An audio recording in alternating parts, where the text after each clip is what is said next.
Bienvenidos a un nuevo capítulo de Japón, Pasado y Futuro. Nosotros somos el Grupo 1. Mi nombre es Sofía Ardila y hoy junto a Ana María los llevaremos a recorrer el tema de la nueva mujer japonesa. Para compartirles estos conocimientos nos basamos en 3 recursos principales.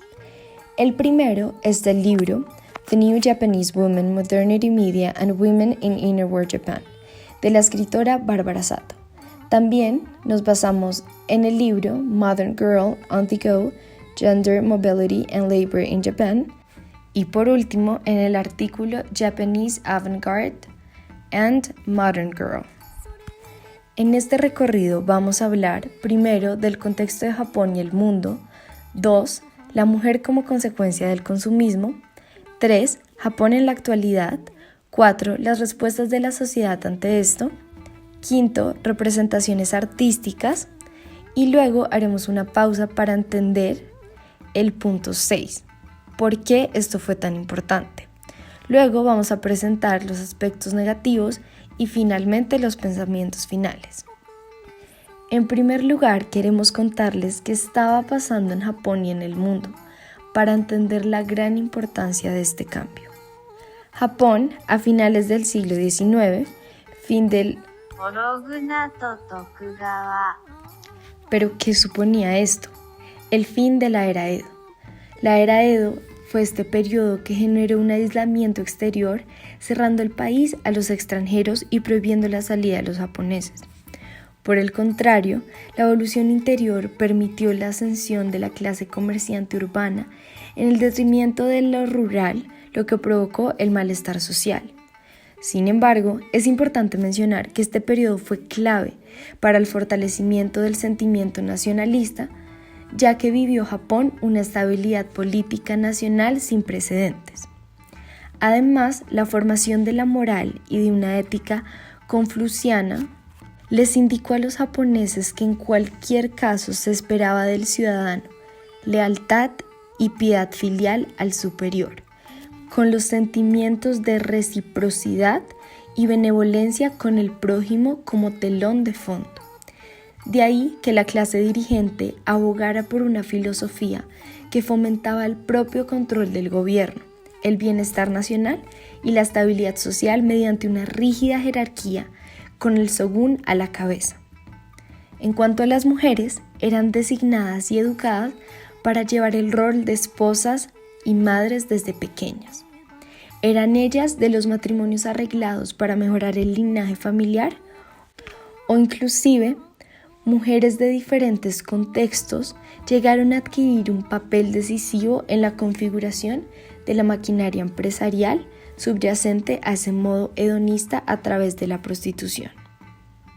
Con la restauración de Meiji y la apertura al mundo occidental, se planteó un plan para transformar Japón en un país industrializado en condiciones de hacer frente a los invasores, defenderse a sí mismo y proteger su soberanía. A lo largo de la Primera Guerra, Japón buscó expandir su territorio y su influencia política. En 1914, le propuso al Reino Unido su participación en la guerra a cambio del dominio sobre territorios alemanes que se encontraban en el Pacífico. Eventualmente, el 7 de agosto del mismo año, el gobierno británico solicitó apoyo de Japón para destruir los buques alemanes que operaban en las aguas chinas. Las fuerzas japonesas ocuparon rápidamente las tierras alemanas que se encontraban en el lejano oriente. Desembarcaron en la provincia china de Shandong en el 2 de septiembre de 1914 y citaron la concesión alemana en Qingdao.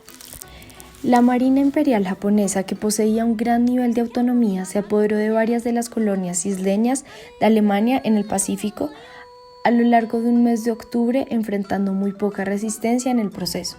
Mientras esto ocurría, Estados Unidos y el Reino Unido sospechaban que Japón había entrado a la guerra con la intención de apoderarse de las tierras en China que había recuperado de Alemania. A lo largo de la guerra, Japón contribuyó a los aliados y a su vez fue intentando expandir su influencia en China y los beneficios que esperaba tener ahí una vez terminada la guerra. Poco después de que terminara la guerra, Japón, a las 11:58 del 1 de septiembre de 1923, ocurrió el hoy en día llamado Gran Terremoto Kanto. Este fue un sismo de 7.8 en la escala Richter. Este terremoto destruyó la ciudad portuaria de Yokohama, así que las prefecturas vecinas de Kanagawa, Chiba, Shizuoka y Tokio. En el evento ocurrieron alrededor de 88 incendios que ocurrieron de forma separada y que se extendieron con rapidez debido a los fuertes vientos de un tiflón cerca de la península de Noto. En varios lugares fueron observadas tormentas de fuego, una de las cuales llegó a quitarle la vida a por lo menos 30.000 personas. En esta catástrofe, al menos 105.385 personas murieron y otras 37.000 quedaron desaparecidas. El caos y el pánico creado por el terremoto levantó rumores de que coreanos estaban cometiendo saqueos e incendios premeditados. Cientos, quizá miles de coreanos y habitantes de Okinawa fueron asesinados por milicias civiles japonesas. En total de muertos, incluidos los que murieron en el desastre, se estimó en alrededor de 6.000. En algunos lugares se establecieron puntos de control para vigilar entre los viajeros si eran saqueadores o delincuentes. Y bueno, con este contexto podemos continuar con nuestro recorrido. Vale la pena detenernos acá y entender la mujer como consecuencia del consumo.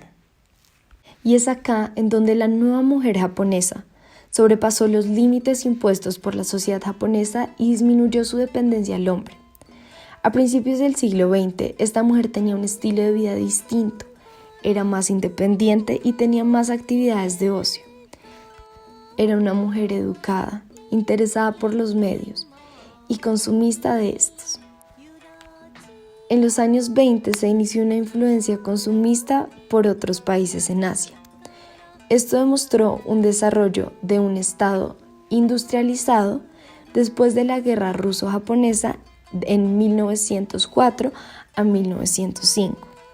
Durante este cambio en la sociedad, el ocio se vuelve algo más importante para las mujeres. Revistas como Blue Stocking Society, que su audiencia era principalmente esta mujer asiática. Por otro lado, en 1991 nació Mitsubishi, la primera tienda por departamentos en Japón. Esto creó una revolución y la moda se volvió un elemento muy importante en la sociedad. El ir de compras se volvió una actividad diaria. Las mujeres iban con sus ayudantes. Tokio se volvió la ciudad de los sueños de las mujeres asiáticas.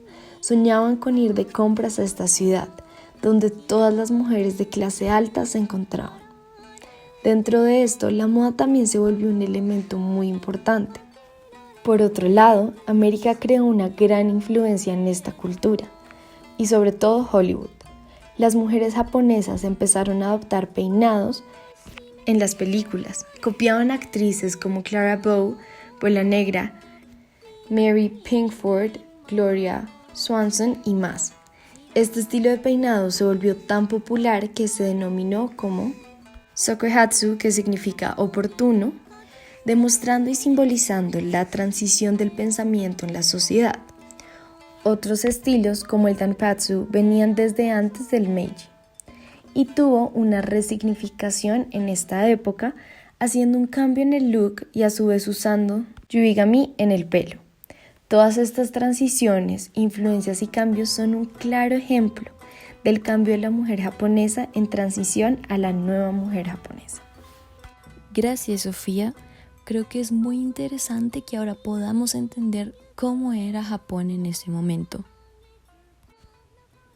Antes de la Segunda Guerra Mundial, Japón pasó por diferentes conflictos externos que se derivan de intereses territoriales por la búsqueda de recursos de materia prima.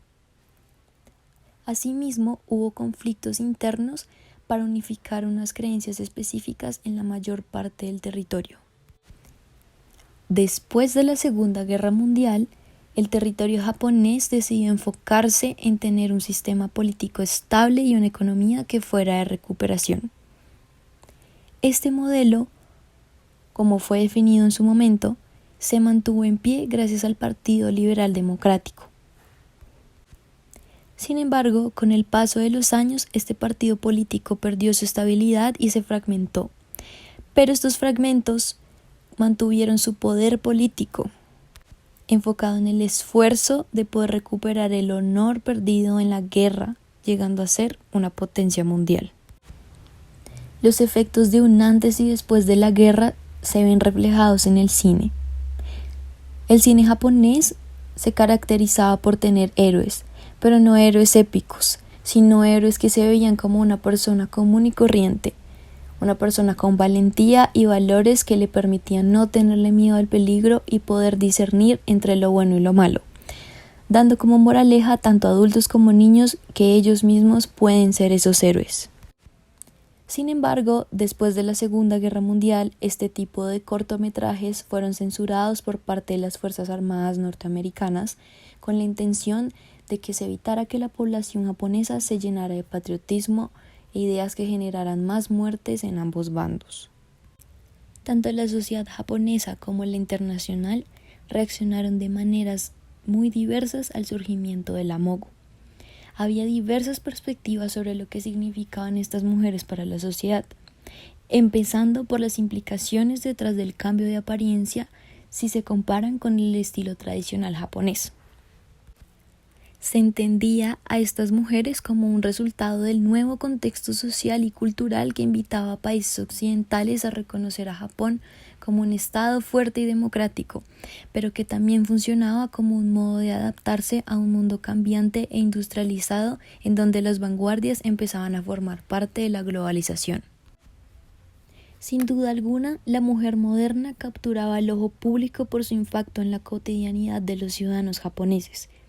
Incluso la sociedad intelectual de la época llegó a idealizar a esta configuración femenina, ya que la interpretaban como el proceso en donde las mujeres crecían en edad, donde la niña virginal evolucionaba y se convertía en una tentadora y seductora. Sin embargo, esta figura podía llegar a tener una connotación negativa en contextos más apegados a la tradición, donde se entendía a la mogo como un insulto para la sociedad. Asimismo, había personas que consideraban a la mujer moderna como una continuación de la New Woman. ¿Pero quién es la New Woman? Esta figura estaba presente años antes de la implementación de la mujer moderna y representaba un pensamiento iluminado, intelectual e interesado en los problemas sociales profundos. En cuanto al aspecto, esta era una mujer un poco mayor que la mujer moderna, se dice que estaba entre sus 20 y 30 años y buscaba trabajar por las libertades femeninas. La sociedad tenía expectativas de que la mujer moderna fuera una extensión de la New Woman. Sin embargo, encontraron que la chica moderna más bien representaba una imagen adolescente, a quien le importaba mucho su apariencia y que principalmente estaba muy influenciada por las tendencias europeas y americanas. A lo largo de la historia japonesa, las ideas que giran en torno a las múltiples prácticas sociales realizadas por los seres humanos han estado mediadas por cambios históricos, políticos y económicos que se viven bajo el contexto local, nacional e internacional. Uno de los ejemplos más emblemáticos puede ser la socialización de una cosmología hegemónica sobre las prácticas sexuales, ya que se observan paradigmas dicotómicos al comparar el periodo Edo con el periodo Meiji. A lo largo del periodo Edo, las prácticas asociadas al placer humano estaban socialmente aceptadas. Eran totalmente legítimas las decisiones en torno a la libertad sexual y al desarrollo del placer de múltiples maneras. Un ejemplo con el que se puede evidenciar la aceptación social sobre estas prácticas individuales son los barrios de placer que se impulsaron desde el shogunato de Tokugawa. Estos barrios, ubicados en zonas específicas de las poblaciones japonesas, se podía encontrar un sinnúmero de actividades dedicadas al entretenimiento de los y las niponas, como lo puede ser el teatro kabuki, la venta de artículos, comida, música, baile y, sobre todo, servicios sexuales. Sin embargo, con el paso del tiempo, al final de dicho periodo y con el afán de mostrar el territorio japonés más atractivo y compatible a nivel mundial, El shogunato impuso una serie de reglas que cambiaron el rumbo de las prácticas y las percepciones que la gente tenía sobre dichos barrios. Entre estos se incluye la prohibición de la eugenesia, la cual derivaría no solo dilemas en torno al bienestar reproductivo de las niponas, sino que también impulsa ideas sobre el control de los cuerpos de las mujeres por parte de los hombres y del Estado en sí mismo, entendiendo así dichos cuerpos como una extensión simbólica masculina de poder y valor a nivel nacional e internacional. Ahora bien, tanto los artistas involucrados en la ilustración de novelas japonesas, los artistas de la ola vanguardista, el sector comercial y el sector del cine fueron atraídos por el erotismo de la moga, quien reflejaba una representación exotizada de la cultura parisina bohemia a principios del siglo XX. La idea de cumplir con los estándares internacionales de belleza permitía llamar mucho la atención de personajes extranjeros y crear visibilidad política, económica y social. De hecho, con el paso del tiempo, la nación japonesa consideraba un motivo de orgullo y nacionalismo ser reconocido internacionalmente por las prácticas y consumos de productos asociados al tipo de mujer moderna. Gracias Ana María por compartir estos aspectos importantes que nos ayudan a construir y conocer sobre la nueva mujer japonesa. Ahora vamos a entender por qué esto es tan importante. Durante esta época las mujeres empezaron a trabajar. La transición a esto surge del contexto político que vivía el mundo, ya que durante la Primera Guerra Mundial pudieron acceder a estos puestos que eran exclusivos de los hombres. Al mismo tiempo, las revistas para mujeres empezaron a jugar un papel fundamental, debido a que les daban voz y traían a la luz conversaciones que no se permitían. Un gran logro fue empezar a ver a las mujeres de diferentes clases sociales en espacios de trabajo, no solo en actividades domésticas. Además, el ir a trabajar estaba acompañado de una motivación particular, en algunos casos por factores económicos o también de crecimiento personal. La mujer de la época buscaba el crecimiento personal en diferentes áreas de su vida. Su inspiración y guía eran otras mujeres y, por supuesto, las revistas femeninas. En este momento, muchas mujeres empiezan a cuestionar la idea tradicional del matrimonio, en donde antes se veía como este arreglo para mejorar el linaje familiar, y ellas lo empiezan a ver como parte del crecimiento personal. Sin embargo, esto también venía acompañado del cambio de perspectiva de amor y matrimonio. Por otro lado, la mujer moderna, así la llamaban, tenía la capacidad de llamar la atención por sus atuendos, por sus peinados y por su juventud. Sin embargo, trabajar empieza a cumplir un rol para los hombres y la sociedad, debido a que empiezan a tener posiciones de trabajo en donde se convierten en objetos de la curiosidad sexual. Es por eso que muchas empresas las contrataban, por ejemplo, para hacer la imagen de tiendas y para convertirse en la figura de la fantasía sexual para brindarles valor a los clientes. A ellas las llamaban las shop girl. Ellas se encontraban en las tiendas y eran la imagen visible de la marca en la que trabajaban. De igual forma, otras compañías usaban a las mujeres para promocionar vuelos al exterior, ropa, electrodomésticos y también viajes en bus, ya que se veía la imagen de la mujer como símbolo doméstico. Este nuevo rol de la mujer en la sociedad se convertía en una forma de salir del espacio doméstico y muchas veces era percibido como avance. A pesar de que acabamos de mencionar los aspectos que le dieron gran importancia a este tema, vamos a pasar a las cosas no tan buenas, aunque como lo han notado, lo hemos venido mencionando a lo largo de este video. Con este acontecimiento de la nueva mujer japonesa también se vio reflejada la diferencia de clases. Esto debido a que las mujeres querían ir a Tokio para poder llegar a vivir sus sueños. la ciudad cambió para acomodarse a ideales más modernos. En cuanto a las revistas, las primeras eran dirigidas a las mujeres graduadas de la escuela superior, y por medio de estas se buscaba acabar con las necesidades de las mujeres de clase media y en menor medida las clases media-baja. A través de estas, las mujeres tenían acceso a información sobre estilos de vida más modernos, a los que claramente no tenían acceso. Asimismo, se ven las actitudes machistas y tradicionales permanentemente en la sociedad. Por ejemplo, las mujeres perdieron su identidad y la pareja se volvió una persona que terminaba siendo su dueño. La mujer era vista como un antagonista social y se creaba un fetiche hacia la mujer japonesa en Europa, ya que era la imagen de las mujeres las que iba viajando al exterior como imagen del país. Y bueno, creo que hemos llegado al final de este recorrido.